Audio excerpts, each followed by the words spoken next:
Last time I have expressly conveyed my expectations to you कि मुझे वही पुराना वाला वाइब्रेंसी चाहिए जो मैं आपकी क्लासेस में देखता था और आपकी कुछ वो सब एक्टिविटीज़ जो मुझे अच्छी लगती थी जिसके लिए मैं आपको एक दो बार रिवॉर्ड भी किया।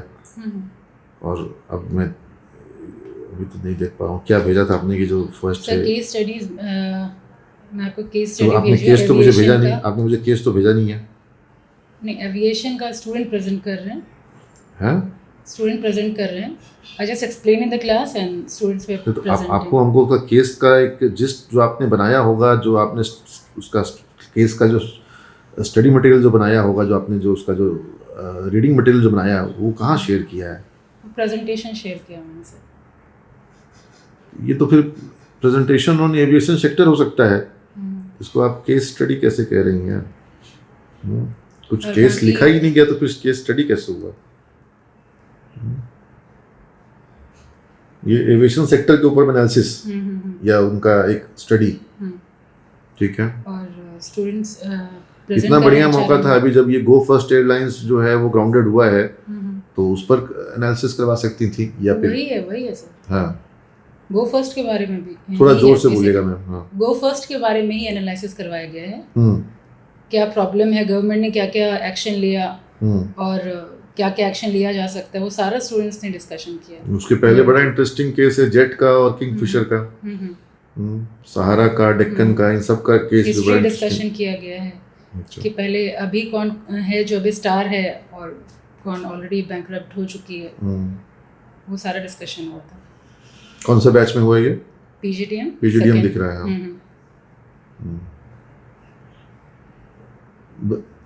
बजाज वाले में सबका सर्टिफिकेट ये क्या किस चीज़ का इसमें लिखा हुआ नहीं है साहब साहब? इसे प्रेजेंटेशन दे रहे हैं बच्चे, आ चुके प्रोजेक्टर का ये था तो बोर्ड प्रेजेंटेशन दे रहे हैं लोग। अच्छा, ये प्रोजेक्टर तो लगा हुआ है, मतलब कनेक्ट करने के लिए जो लैपटॉप पे चाहिए होता है वो सब दिक्कत था। उस दिक्कत को ठीक करवाई?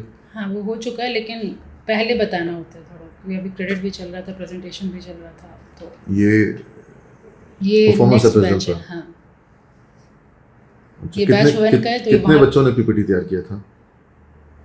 3 का ग्रुप बनाया था मैंने, 3-4 का group according to the topic. जैसे परफॉर्मेंस अप्रेजल बड़ा टॉपिक है। हाँ, बिल्कुल। हाँ, और ट्रेनिंग का भी है वहाँ पे।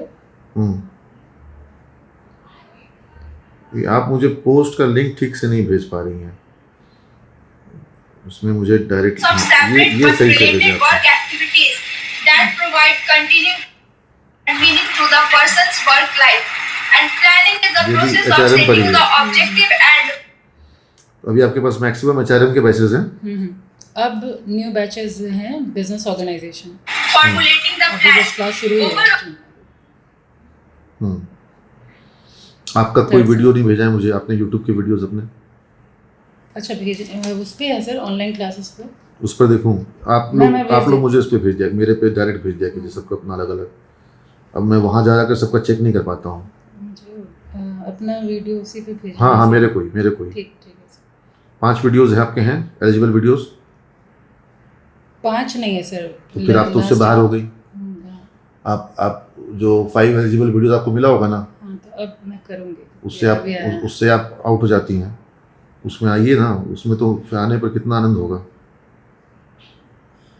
ये देखिए किस तरह से लोग जो हैं क्रैक किए हैं। क्या नाम है, कुंदन ने क्रैक किया है, राजू उपाध्याय सर क्रैक कर चुके हैं। ये लोगों का भी दिक्कत नहीं होगा, ये लोग क्रैक कर लिए। आपका टॉपिक भी इम्पोर्टेंट है, आपके वीडियोस भी बच्चे देखेंगे। Workman compensation act, social security. Any book you are hiring as of now? कोई बुक जो आप कह रही थी, हम लोग जो बात की थी कि बुक को, अच्छा वो पावर ऑफ हैबिट। हाँ, वो रिपीट भी नहीं हुआ है। पीजीडीएम में इंट्रोड्यूस करवाया गया था उसमें। अच्छा, पीजीडीएम सेकंड में। हाँ, फिर एचआरएम उसके बाद में स्विच किया एचआरएम। अब जब बच्चों के एग्जाम हो गए हैं, क्या हम लोग को उस बुक को या और भी 2-3 बुक्स को हम लोग को इंट्रोड्यूस करना नहीं चाहिए? और इस बुक को भी हम लोग एकदम टाइट 10 दिन के अंदर में कंप्लीट कराइए। 10 दिन भी ज़्यादा बोल रहा हूँ, 6 दिन 7 दिन में हो जाए तो और अच्छी बात है, ठीक है। नहीं हो 1 सकता मंथ लगेगा। हाँ, अगर सिर्फ मैं अगर लेक्चर दे रही हूँ तो 7 डे 9 चैप्टर है तो 9 डेज, हाँ, सिर्फ अगर मैं दे रही हूँ तो। नहीं थोड़ा 2 दिन और ले लीजिए, बच्चों के लिए 2-3 दिन और ले लीजिए, बच्चों के लिए भी, जैसे बच्चों का PGDM में जो प्रेजेंटेशन मैं कर रही थी, एक दिन मैं एक्सप्लेन कर रही थी जस्ट क्या है, और नेक्स्ट डे मैं बोलती थी प्रेजेंट करने के लिए। डेली नहीं, नहीं, चैप्टर खत्म होने के बाद 2-3 चैप्टर कराइए फिर प्रेजेंटेशन, 2-3 चैप्टर कराइए तो 9 मैं चैप्टर वाइज कर रही थी। 9 चैप्टर हैं तो 3 प्रेजेंटेशन में काम हो जाएगा। क्योंकि स्टूडेंट वहाँ पे कम है तो एक चैप्टर, उसके बाद एक प्रेजेंटेशन, फिर एक चैप्टर का जस्ट करके फिर ठीक है, 18 दिन होगा उस तरह से, हाँ। तो चलिए 18 दिन का रूटीन लगवा लीजिए। मैम मेघा मैम को बोलिए उसका रूटीन, आप जिन जिन बैचेस में आपकी क्लासेस नहीं है अभी, जहाँ जहाँ संभव हो कि आप एड ऑन ले सकती हों। और अब क्या है कि HRM में कुछ पेपर जो है उनको भी दिया जाएगा, क्या नाम है जो प्रियदर्शनी मैम, नहीं प्रियदर्शनी मैम को भी दिया जा सकता है। उसके अलावा ये एक और आए हैं, कौन, प्रतीक बनर्जी, वो भी HRM के ही हैं, तो 3 लोग हो गए ना एक तरह से। फिर शिल्पा भी तो को लगता है HRM भी देखती है, तो 3 भी नहीं, ज़्यादा हो गए। हाँ, 1 2 3 4 लोग हो गए, तो कुछ टॉपिक्स बढ़ जाएगा, तो थोड़ा सा आप एड-ऑन्स में ले लीजिए। और वो मेरे ज़्यादा मतलब हमको लगता है ज़रूरी चीज़ है। टॉपिक तो अपनी जगह पर है, यूनिवर्सिटी सिलेबस, इंडस्ट्री सिलेबस जो है वो भी बहुत महत्वपूर्ण है, ठीक है, ठीक है ना। लास्ट टाइम आपको मैंने कुछ कहा था, लास्ट टाइम नहीं सर। एक तो मैंने ये एक्टिविटीज़ को लेकर कहा होगा, केस स्टडी को लेकर कहा होगा। तो केस जब मैं कहता हूँ तो केस का मतलब होना चाहिए कुछ प्रिंटेड, मैंने प्रिंटेड वो पहले दिखाया था मैंने आपको। इस मंथ मैं ये थोड़ा करंट अफेयर्स की तरफ मूव कर रही हूँ। करंट अफेयर पे केस हो सकता है, लेकिन फिर उसमें भी स्टडी मटेरियल तो आपको तैयार करना पड़ेगा। आपको वो एक सेट ऑफ डेटा क्लास को देना पड़ेगा कि जिस सेट ऑफ डेटा पर वो काम करें, और फिर अगर वो ओपन एनालिसिस हो रही है तो फिर वो एक रिसर्च बेस्ड एक्टिविटी हो गई कि लोग अपने लेवल से रिसर्च करें। नहीं सर, वो गाइड मैंने किया था, लाइक वहाँ पे फ्यूल का चर्चा है, क्यों ब्लैक हो रहा है, एविएशन इंडस्ट्री क्यों फ्लरिश नहीं कर पा रहा, तो फर्स्ट प्रेजेंटेशन में they were not up to the mark, फिर मुझे गाइड करना पड़ा कि लाइक आप एक काम करिए, आप अगर आप कभी भी इस तरह का एनालिसिस करवाना हो सेक्टोरल या कोई स्पेसिफिक इशू पर, आपको उनको कुछ कंटेंट प्रिस्क्राइब करना होगा। मान लीजिए कि इकोनॉमिक टाइम्स में या अलग अलग, द हिंदू मैंने प्रिस्क्राइब किया, द हिंदू का वो न्यूज़ था। हाँ, तो कुछ न्यूज़ आर्टिकल्स हैं, कुछ वीडियोस हैं।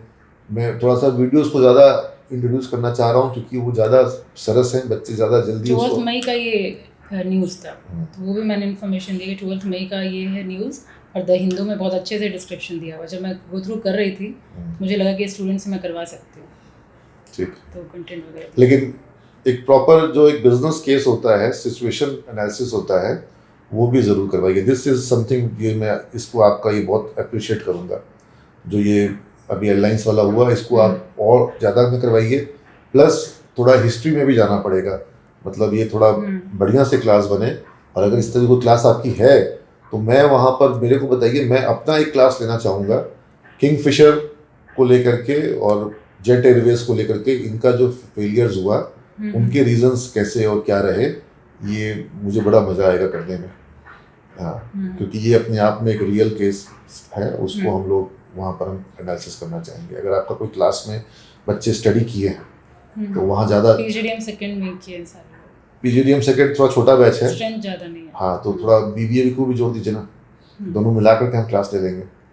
मेरे को थोड़ा सा लगता है कि ज़्यादा बच्चे रहेंगे तो मेरे को पढ़ाने में अच्छा लगता है, क्योंकि अभी जस्ट एग्जाम था उन लोगों का भी तुरंत होना, इसीलिए अब आपका ये जो पाटलिपुत्रा बैच है वो तो अवेलेबल है। मेरे तो सारे बोरिंग रोड और विवेकानंद PPU मेरा कहने का मतलब PPU, हाँ, अभी नया शुरू हुआ है, अभी जस्ट हार्डली 2 दिन उसमें करवाइए ना, हाँ, उसमें करवाइए। इन दोनों को मिला करके हम एक ये सेक्टोरल एनालिसिस, क्योंकि एक तरफ में एयरलाइंस बंद हो रहे हैं और एक तरफ में आप आज के इकोनॉमिक टाइम्स में देखिए कि इंडिगो ने एयरबस को 500 जेट्स के लिए ऑर्डर कर रही है, 500 फ्लाइट्स के लिए एयर इंडिगो कर रही है, और 800 से ऊपर फ्लाइट का ऑर्डर किया है एयर इंडिया ने, टाटा ने। तो फिर ये क्या डाइकोटमी है कि एक तरफ तो एयरलाइंस जो हैं वो ग्राउंडेड हो रही हैं और दूसरी तरफ ये लोग जो हैं इतना एग्रेसिव एक्सपेंशन प्लान ला रहे हैं। यूनिफॉर्मिटी नहीं है इसमें। नहीं, ये इस यूनिफॉर्म sector में। ये जो भी जो डाइकोटमी दिख रही है, ये जो एक्सट्रीम एंड्स दिखाई पड़ रहे हैं, तो इसकी रीज़न क्या है, क्यों आखिर ऐसा हो रहा है? इंडियन एविएशन सेक्टर का ये जो कैरेक्टर निकल के आ रहा है, क्यों ऐसा आ रहा है, और ग्लोबली भी क्या है, हम उसको भी टेकअप करने को तैयार है। तो ये aviation sector as a industry, इसका जो बिहेवियर क्या है और क्यों है ऐसा, ठीक है, सेक्टोरल एनालिसिस किया जाएगा, ठीक है, बहुत बढ़िया रहेगा। आप करवाइए पहले बेसिक अपने लेवल से उनसे रिसर्च वर्क, और फिर हम क्लास के लिए आना चाहेंगे, ठीक है। और ये सेक्टोरल हम लोग और भी इंडस्ट्री को टेकअप कर सकते हैं, चाहे वो मोबाइल टेलीफोनी हो, इंटरनेट हो इंडस्ट्री, या फिर आपका ऑटोमोबाइल है। अब ऑटोमोबाइल में जो ईवी ट्रांजिशन है, इसके ऊपर में मतलब बच्चे एंजॉय करेंगे, और कनेक्शन उनका कनेक्ट बढ़ेगा इंडस्ट्री के साथ उनका, एफएमसीजी में, बैंकिंग में, ठीक है। बैंकिंग में तो आपके हस्बैंड को भी हम चाहेंगे कि बुलाएं, वो कुछ ओवरव्यू वगैरह क्लास ले सकते हैं, ठीक है मैम।